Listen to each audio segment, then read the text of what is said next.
하나님 아버지, 장로님의 기도가 하나님께 상달되게 하옵시고 임마누엘 찬양대의 거룩한 성호가 하나님께 기쁨이 되기를 원합니다. 종을 세우심을 감사하고 이제 말씀을 선포합니다. 우리의 닫혀진 마음문을 활짝 열어주옵시고 말씀을 받을 때, 찬송을 부를 때, 기도를 드릴 때 은혜 구한 자에게는 은혜로 채워주옵시고 평안을 원하는 자에게 평강을 주시며 치유를 원하는 자들에게 우리 주님 친히 오셔서 치유하여 주시고 회복시켜 주옵소서. 우리 주님 예수 그리스도의 이름으로 기도하옵나이다. 아멘. 영상책을 좀 띄워주십시오. 톨스토이의 단편집입니다. 원래는 제1권과 제2권으로 묶여서 나왔는데 최근에 한 편씩 단편집을 또 새로 출간을 했습니다. 오늘 세 아들에 대한 책의 내용이에요. 한 아버지가 열심히 사셨습니다. 물질의 부를 가지고 계시면서 세 아들에게 재산을 분배해 줍니다. 자녀들을 지금까지 양육해서 이제는 스스로 독립할 수 있을 만큼 성장한 아들들을 불러서 첫째 아들에게 이렇게 말합니다. 나처럼 살아라. 그리하면 너도 행복할 것이다. 다른 말은 일절 없습니다. 그리고 큰아들에게 재산을 주었습니다. 그러면서 아버지가 말합니다. 나처럼 살아라. 둘째, 셋째도 똑같은 말을 하는 거예요. 다른 말은 한마디도 안 합니다. 그러면 행복할 것이다. 삶과 생활과 행복을 연관시켜서 그렇게 교훈을 합니다. 세 아들이 각자 아버지는 어떻게 사셨는가? 아버지의 생활은 어떻게 이루어지고 있는가? 그것에 대해서 생각을 하는데 세 아들 생각이 다 다릅니다. 첫 번째 아들은 아버지는 굉장히 낭만적으로 사시고 낙천적으로 사시면서 세상을 즐기면서 사신 분이다. 그렇다면 나도 아버지가 부탁한 대로 아버지처럼 살아야 되겠다. 그 재산을 가지고 세상을 즐기며 멋지게 한번 살았습니다. 세상에서 얻을 수 있는 즐거움이 무엇이고 기쁨이 무엇인지 그것을 누리면서 살아갑니다. 얼마 가지 않아서 아버지로부터 받은 재산이 거의 다 날아가 버려요. 그때서야 돈이 떨어졌는구나 생각하고 아버지를 찾아갑니다. 아버지 좀 더 보태주십시오. 저에게 돈을 좀 더 주십시오. 아버지는 절대 줄 수 없고 더 이상 아들 이야기에 반문하지 않습니다. 그러니까 이 아들은 바로 내가 이렇게 된 것은 전부 아버지 때문이다. 세상을 살아가는 데 있어서 너는 세상의 쾌락이 무엇인지, 세상의 즐거움이 무엇인지 그 유혹에 빠져서는 안 된다고 경고를 하셔야 될 아버지가 그 말은 나에게 한마디도 안 하고 나처럼 살아라. 아버지가 살던 멋진 세상의 즐거움을 내가 따라가다 보니까 이렇게 망했다는 거예요. 내가 잘못되고 내가 망한 것은 전부 아버지 책임이다. 그러면서 자기를 더 도와주지 않는 아버지를 증오합니다. 그리고 아버지를 저주합니다. 이게 첫째 아들의 모습이에요. 둘째 아들에게는 재산을 나누어 주었는데 별로 좋아하지를 않습니다. 형은 이미 아버지로부터 받은 재산을 다 잃어버렸고 아버지에 대해서 저주하고 아버지에 대해서 자기를 더 도와주지 않는다고 증오하고 있는 그 입장에서 둘째는 아버지를 찾아갑니다. 아버지, 어떻게 해서 그렇게 돈을 많이 벌 수 있었습니까? 방법을 좀 가르쳐 주십시오. 또 하나는 아버지는 세상을 살아가며 참 행복했다고 하는데 행복하게 살려면 어떻게 살아야 됩니까? 두 가지 방법을 아버지에게 요구합니다. 아버지는 일절 거기에 대해서 말할 수 없다고 하고 침묵해 버립니다. 그래서 이 둘째 아들은 아버지는 돈밖에 모르고 구두쇠 영감이라고 그렇게 말하고 다니면서 아버지처럼 나도 돈을 좀 벌어봐야 되겠다고 생각하면서 투자를 하다가 완전히 다 날려버립니다. 그래서 스스로 목숨을 끊어버리고 자살을 합니다. 이게 둘째 아들의 모습이에요. 셋째 아들은 아버지는 어떻게 사셨는가 생각해 보니까 아버지가 이 세상에 살아오시면서 가정을 갖고 있을 때까지만 해도 아버지에게는 아무것도 없었다는 겁니다. 아버지가 결혼하고 가정을 세우고 열심히 일하고 살아가다가 아들 셋을 낳았습니다. 열심히 일하여 재산이 불어나는 거기에 아버지는 만족했고 세 아들을 키우면서 아버지는 굉장히 행복했다는 거예요. 우리 아버지가 이렇게 살았구나. 그렇다면 아버지를 따라 나도 열심히 살아야 되겠고 열심히 일해야 되겠다. 그리고 나에게도 가정을 주신다면 자녀를 낳아서 그 자녀들을 양육하며 진정한 삶의 행복을 나도 경험해야 되겠다. 그러면서 생각합니다. 아무것도 없는 곳에서 아버지가 열심히 살으셔서 세 아들을 남겼고 많은 재산을 가지고 그 재산을 아들들에게 아무 불평 없이 나눠주시는 아버지 아들이기 때문에 아들의 아버지이기 때문에 그렇게 공평하게 선을 베푸시는 좋은 일을 하시는 그 아버지, 그 일까지도 행복해 하시는 아버지인데 그렇다면 아버지처럼 살려면은 나도 열심히 일해야 되겠다. 열심히 살아야 되겠다. 그리고 내게 있는 것을 베푸는 선을 행하면서 살아가야 되겠다. 그런 결심을 합니다. 한 아버지를 모시고 세 아들이 아버지 슬하에서 장성하게 자라면서까지 아버지의 무슨 면을 보고 살았느냐, 어떤 면을 자기가 아버지의 본을 받기를 원하에 따라 이렇게 차이가 납니다. 톨스토이는 이 단편집에 결론을 내립니다. 여기에 나오는 아버지는 하나님이시다. 그리고 여기에 나오는 아들은 모든 인간을 의미한다고 합니다. 여기서 행복이라는 것은 각자가 살아가는 삶의 형태라고 그렇게 말해요. 오늘 하나님 아버지 앞에 오늘 우리는 아들과 딸이 되어서 어떤 신앙의 삶을 살고 어떤 신앙을 가졌기에 그 하나님 앞에 행복해하는 감사하는 그런 신앙과 삶을 고백할 수 있을 것인가? 바로 거기에 대한 분별력은 우리 각자의 책임입니다. 그 분별력을 가졌다면 그 삶을 실천하고 살아가는 모습은 우리 각자의 삶의 모습이 될 것으로 그렇게 믿습니다. 지난 주일에 탕자 이야기를 전했습니다. 작은 아들 이야기예요. 둘째 아들 이야기라면 오늘은 큰 아들, 첫째 아들의 이야기입니다.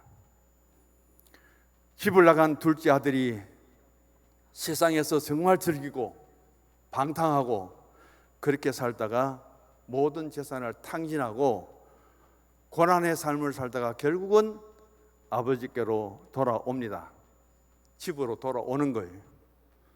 그렇게 돌아온 아들을 향한 아버지는 변함없이 자기 아들을 발견하고 뛰어가서 그 아들을 영접하고 그 아들에게 사랑을 베풀고 그리고는 잔치를 열어서 내 잃었던 아들을 찾았고 죽었던 아들이 살아왔다 하면서 온 동네 사람들에게 잔치를 베풀고 그렇게 자랑합니다. 탕자 둘째 아들이 아버지의 재산을 가지고 가서 세상에가 다 탕진하고 거지가 되어서 그렇게 돌아왔는데 그런 아들을 둔 아버지로서 부끄럽겠죠. 실망도 크겠죠. 아버지로서의 자존심도 상하겠죠. 그런 걸 전혀 드러내지 않고 그 아들 돌아온 것을 만족하게 여기며 이웃들을 불러다가 소를 잡고 잔치를 열어주는 그 아버지의 모습을 오늘 여기에서 보여줍니다. 지난 주일날 우리 둘째는 저 뒤에 앉아서 저 설교를 들었고 첫째는 영상으로 저 설교를 다 들었다고요. 집에 가서 어떻게 변명했는지 압니까? 아버지는 탕자 아버지하고는 비교할 수 없이 부족하다. 왜냐하면은 탕자 아버지는 하나님이기 때문에 너 아버지는 목사라도 도저히 따라갈 수 없고 너무 비교하지 말고 실망하지 마라. 그 이야기를 제가 했습니다. 더 이상 할 말이 없어요. 아빠 설교는 그래 놓고 내가 잘못했을 때 아빠는 했는데 어떻게 했는데 그래 따지고 물으면 할 말이 없잖아요. 설교 한 편을 하고 그런 마음에 죄책감이 들더라고요. 그래서 그렇게 변명을 제가 했습니다. 오늘 본문은 큰아들 이야기입니다. 본문의 내용만 보면 큰아들은 아주 아버지에게 잘하는 아들 같아요. 효자 중에 효자처럼 보입니다. 둘째가 아버지 재산을 가지고 집을 떠났는데도 불구하고 큰아들은 집에 그대로 있어요. 아버지를 모시고 살아갑니다. 아버지가 맡긴 그 일을 위해서 밤낮없이 일을 하고 있습니다. 둘째가 그렇게 아버지 속을 썩이고 집을 나갔지만은 큰아들은 든든하게 아버지를 지키고 오늘 또 그 아버지와 함께 살아가고 있습니다. 어떤 면에는 듬직한 아들이죠. 이 큰아들 때문에 아버지가 위로를 얻고 힘을 얻고 살아갔을지도 모릅니다. 그런데 본문에서 큰아들은 어떤 아들인가? 이 큰아들을 통해서 우리에게 어떤 메시지를 전해주고 있는가? 여기에 오늘 포커스를 초점을 맞추시기 바랍니다. 큰아들은 둘째 동생, 형제 간의 우애는 전혀 없는 아들입니다. 작은 아들이 철없는 아들로서 그렇게 행동을 했다면 큰아들 형은 아주 정이 없는 비정한 그런 형입니다.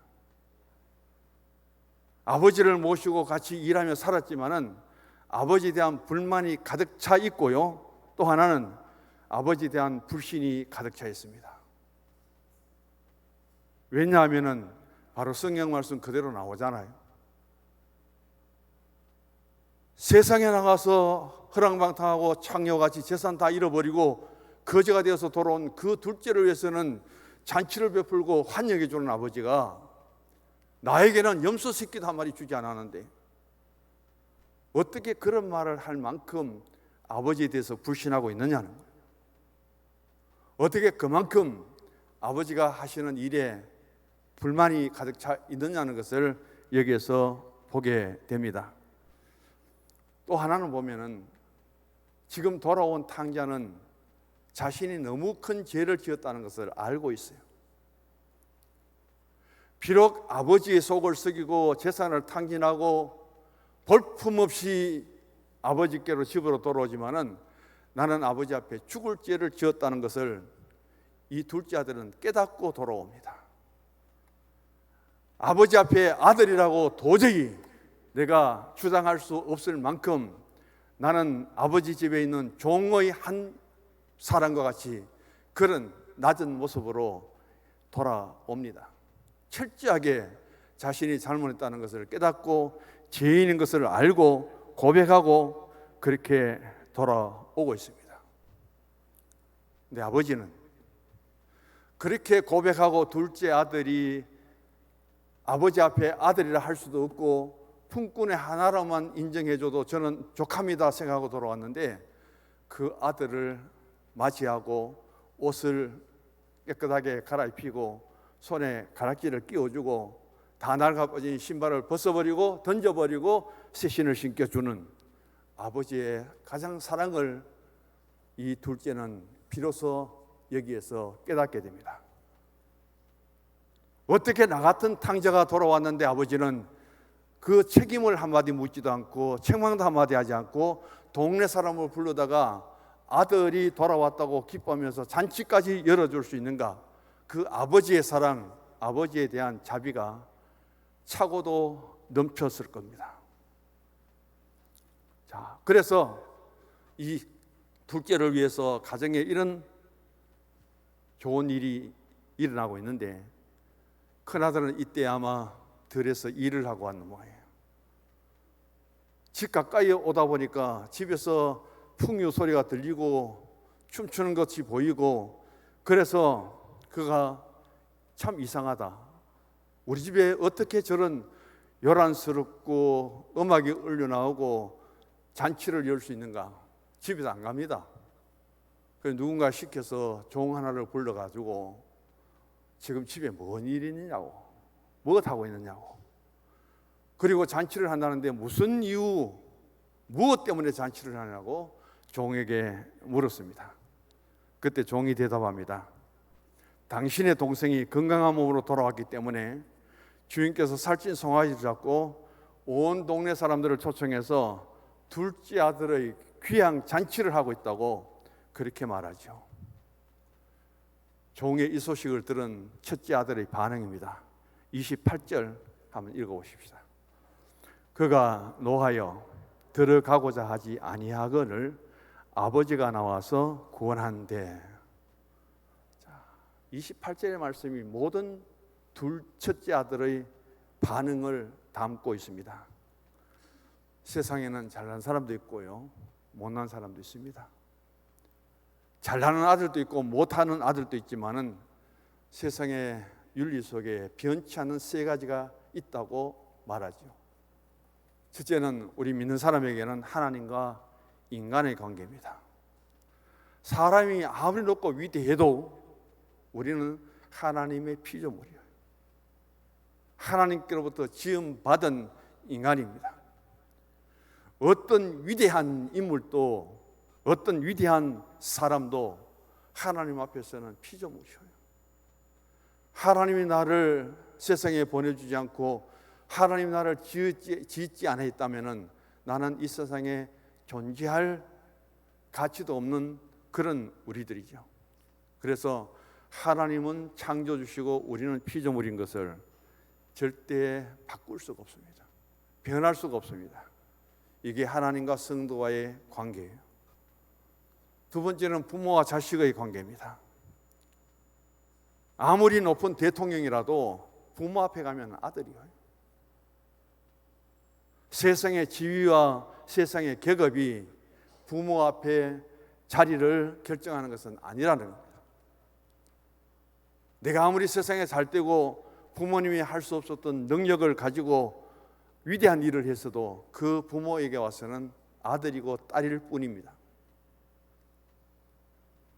종종 목사 친구들을 모이거든요. 만나거든요. 대구에 태어난 친구들도 여러 있어요.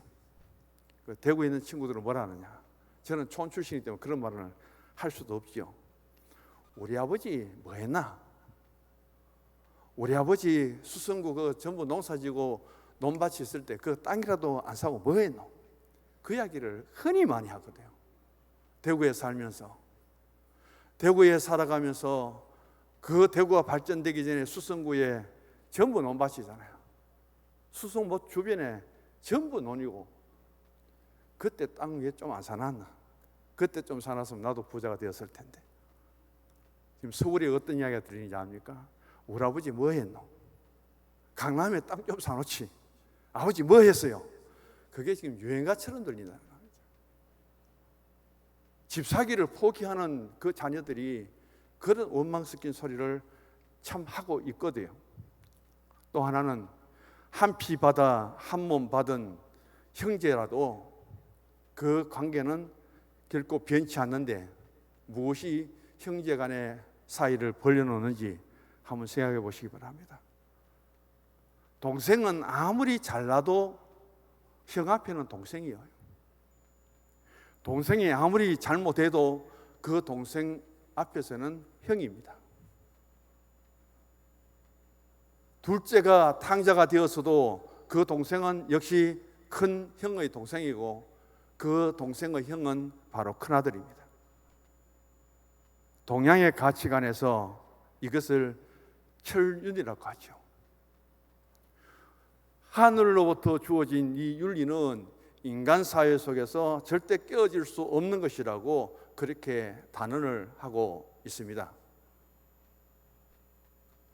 작은 아들이 아버지를 떠나서 허랑방탕하고 탕자가 되었다면 나쁜 아들이죠.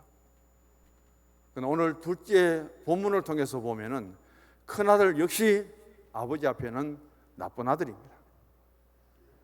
그 내용에서 보면은 작은 아들은 그래도 자기가 잘못했고 내가 죄를 지었고 아버지 앞에는 고개도 들 수 없고 아버지 아들이라 할 수도 없고 나는 품꾼의 종의 한 사람에 불과하다고 회개하고 돌아오는데 큰아들은 자기가 잘못한 걸 전혀 모릅니다. 나는 아버지 앞에 잘못한 거 없다는 거예요. 깨닫지도 못합니다. 생각도 안 합니다. 그리고 아버지 앞에 두 번째 보시면은 불만을 드러놓습니다. 동생이 방탕하고 돈을 탕진하고 집에 돌아옵니다. 그리고 그 동생을 위해서 아버지가 잔치를 엽니다. 사실을 알아보니까 용서할 수 없는 그 아들이 왔는데도 불구하고 나에게는 염소 새끼라도 한 마리 주어서 친구들과 한번 만찬이라도 할 수 있도록 베풀지 않았던 아버지가 송아지까지 잡아서 둘째 아들을 축하하고 축복한다는 사실에 화가 얼마나 났겠습니까? 돌아온 둘째 아들이 성공해서 돌아왔습니까? 떳떳하게 그렇게 돌아왔어요? 완전히 폐인이 되었습니다. 거지가 되었어요. 돌아온 옷차림이나 돌아올 때 신은 신발이나 무릎 꿇고 앉아있는 모습이나 렘브란트의 그 그림을 자세히 보면은 그 곁에서 지켜보는 큰아들보다도 둘째 아들이 훨씬 더 늙어버렸습니다. 해설도 그렇게 해놨어요. 얼마나 고생했는지 몸은 바짝 말랐고 머리는 반은 빠져버렸고 머리도 휘었고 그런데 첫째 아들은 아주 건장하고 더 건강한 모습으로 그것을 내려다만 보고 있습니다. 우리가 일반적으로 생각할 때에 이 둘째 아들이 동생이 이렇게 돌아왔다면 그 모습을 그래도 잘못했지만 측은히 여겨야 되겠죠. 불쌍히 여겨야 되겠죠. 그리고 달려가서 왜 이제 돌아왔느냐. 그렇지만 또 돌아왔으니까 다행이다. 잘했다. 너 때문에 아버지가 얼마나 속을 썩이고 너 때문에 얼마나 아버지가 힘들어했는지 아느냐. 그러면서 돌아왔으니 아버지의 그 염려 걱정을 이제 덜어드리고 앞으로 아버지에게 잘하고 열심히 잘 살아보자. 그 이야기를 했더라면 얼마나 좋았을까요? 한마디도 없습니다. 그리고 이 큰아들은 이해가 안 되는 거예요. 그 둘째 아들이 돌아온 것에 그 모습으로 돌아왔는데도 아버지가 기뻐하고 즐거워하고 잔치를 열고 동네 사람들을 초청해서 즐기고 있는 그게 마음에 들지 않아요. 집에 안 들어갑니다. 안 들어가고 집 밖에서 나는 도저히 받아들일 수 없고 이해할 수 없다. 그러면서 시위를 하고 있습니다. 아버지에게 반항하고 있는 거예요. 자, 오늘 보면 28절도 마찬가지입니다. 보시면은 그렇게 잔치하고 즐거운 시간이었는데 아버지가 나와서 그 큰아들을 달래고 있습니다. 구원하고 있습니다. 큰아들은 지금 28절을 보면은 노했습니다. 나는 저런 집에 들어가기 싫다. 저런 동생은 보기도 싫다. 저런 일을 하는 아버지는 나는 도저히 이해할 수 없다. 그러면서 바깥에 빙빙 돌 때에 그 좋은 잔치 자리를 놔두고 아버지가 달려나와서 큰아들을 붙들고 지금 구원합니다. 이해시킵니다. 설득하고 있습니다. 그게 오늘 바로 성경이 우리에게 보여주시는 말씀이에요. 지금 아버지 심정이 어떨까? 그리고 둘째 아들이 돌아왔을 때 그 아들이 잃었다가 찾았고 죽었다가 살았다고 하는 그 아버지의 기쁨은 얼마나 기쁜 것일까? 그걸 조금이라도 아버지 입장에서 생각했다면 큰아들 역시 자기가 마음속에 언짢아도 아버지가 저처럼 기뻐하니까 그래, 늦게라도 잘 돌아왔고 이제는 다시는 그런 일을 하지 말고, 그리고 형과 더불어 우리 집안을 잘 일으켜보자, 열심히 살고 열심히 일하자, 아버지께 효도하자, 그런 말들을 해야 될 큰아들인데, 오늘 여기에서 큰아들의 마음은 무엇인지 성경은 자세하게 밝히지 않지만 해석은 이렇게 합니다. 돌아온 둘째 동생이 아버지께로부터 자기 재산을 다 잃어버린 거예요. 하나도 없어요. 빈털털입니다. 거지입니다. 그렇다면 이 둘째 동생에게 아버지가 또 재산을 준다면 누구 재산을 줘야 되겠어요? 큰 형인 자기 재산을 떼어서 동생에게 줘야만 되잖아요. 그냥 못마땅한 거예요. 저게 저렇게 실패하고 거지로 돌아왔기 때문에 내 재산을 또 떼서 동생에게 준다는 게 이해가 안 되는 거예요. 동생이 소중하고 동생이 자랑스러운 것이 아니라 동생 때문에 내 재산이 날아간다는 겁니다. 내게 돌아올 재산이 얼마나 더 충날지 모릅니다. 그게 더 걱정이에요.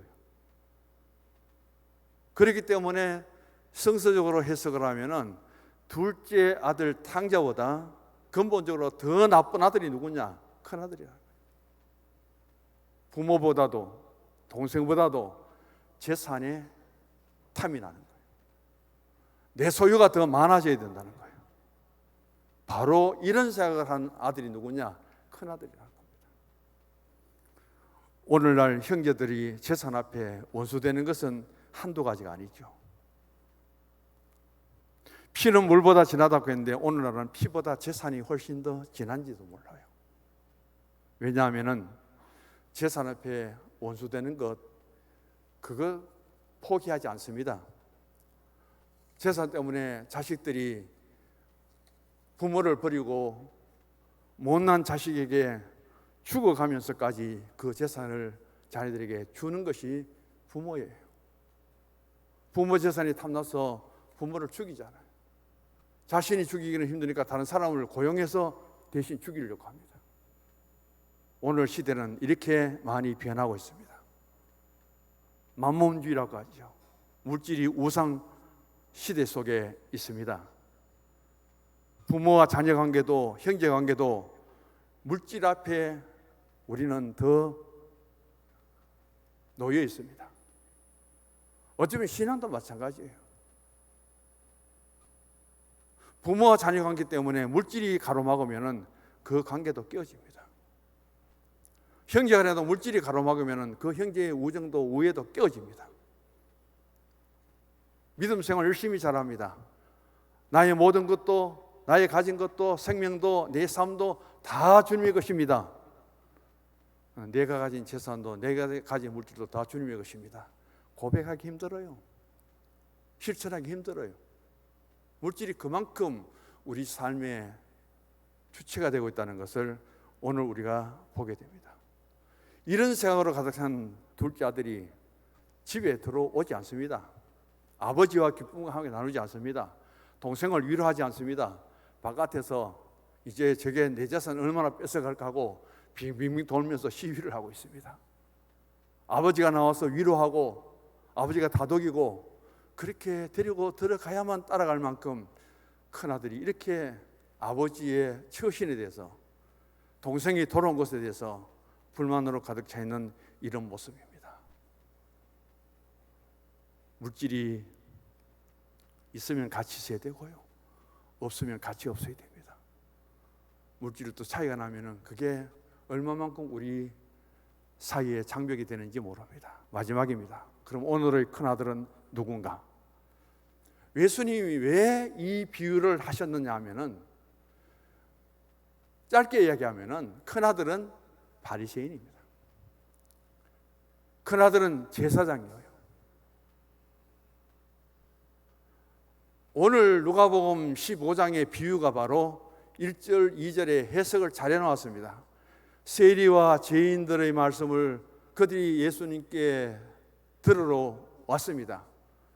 그리고 바리새인과 서기관들이 그걸 보고 저 예수는 세리, 창기, 죄인 그런 사람들과 같이 어울려서 놀고 그들 같이 밥 먹고, 그래서 이 세리와 창기와 죄인들이 예수 이름으로 구원받는 것을 아주 못마땅하게 얘기합니다.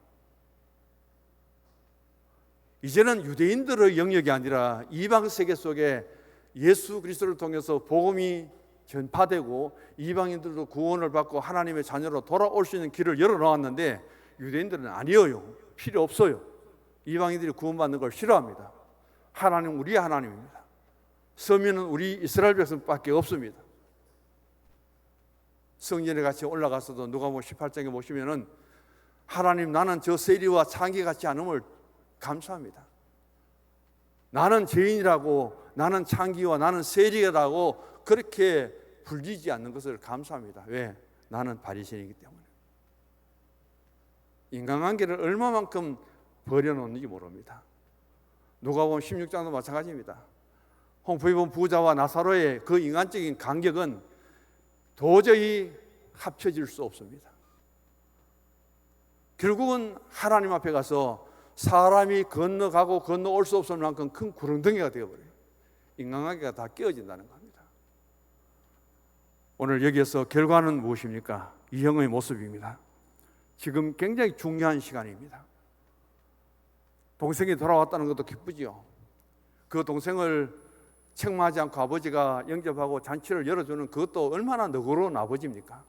이웃들이 와서 같이 잔치에 참여합니다. 내가 큰아들인데 뛰어들어가서 동생 돌아왔느냐고 안아주고 아버지 정말 아버지 존경합니다 인사하고 동네 사람들에게 이 잔치에 참여해서 감사합니다 하고 인사하고 그랬다면 이 가정이 얼마나 좋았을까요? 이 모습이 얼마나 좋았을까요? 오늘 우리는 이 말씀 안에서 아버지와 둘째 동네 사람들이 그렇게 잔치를 베푸는 그곳에 있어야 될 주인공 큰아들은 집에도 잔치에도 참여하지 않고 바깥에서 빙빙 돌면서 아버지에 대해서 비난하고 동생에 대해서 무시하고, 바로 이런 상태에 누가 그러느냐? 예수님이 복음을 전할 때 따라다니며 괴롭힌 사람이 바리새인들입니다. 서기관들이에요. 사도 바울이 복음을 전할 때마다 디아스포라로 흩어진 유대인들이 곳곳마다 따라다니면서 복음 못 전하도록 합니다. 이방인의 구원을 그들이 방해합니다. 구원받았다고 기뻐하는 자에게 찾아가서 너희들 할례 받았느냐? 너희들 율법 지켰느냐? 그러면서 율법 지키지 않는 할례 없는 구원은 가짜다. 그러면서 예수님 복음을 또 가로막고 방해합니다. 바로 그런 유대인들이 누구냐? 여기 나온 큰아들이에요.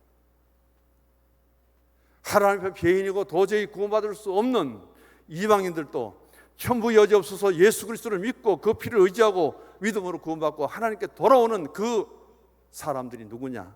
이방인들이에요. 둘째 아들인 거예요. 그래서 결론적으로 말씀을 드리면은 바로 하나님의 가장 큰 소망은, 예수님의 가장 큰 사명은 이런 자를 찾는 일입니다. 이런 자를 찾는 거예요. 그래서 이런 자를 찾기 위해서 예수님이 세상에 오셨습니다. 오늘도 우리가 이런 자를 찾아 구원의 반열을 세우시고 아버지의 아들이라고 부름을 받을 수 있는 그곳에 우리가 함께 할 수 있는 그 일들이, 그 날들이 우리 순서중앙교회에서도 날마다 더해지기를 원합니다. 건강을 잃은 분의 가장 큰 소망은 건강을 회복하는 일이고, 시력을 잃은 자의 시력을 회복하는 것이 가장 큰 소망이고, 내가 물건을 잃어버렸다면 그 물건을 찾는 것이 지금 내게는 가장 기쁜 일입니다. 예수님이 오셨습니다.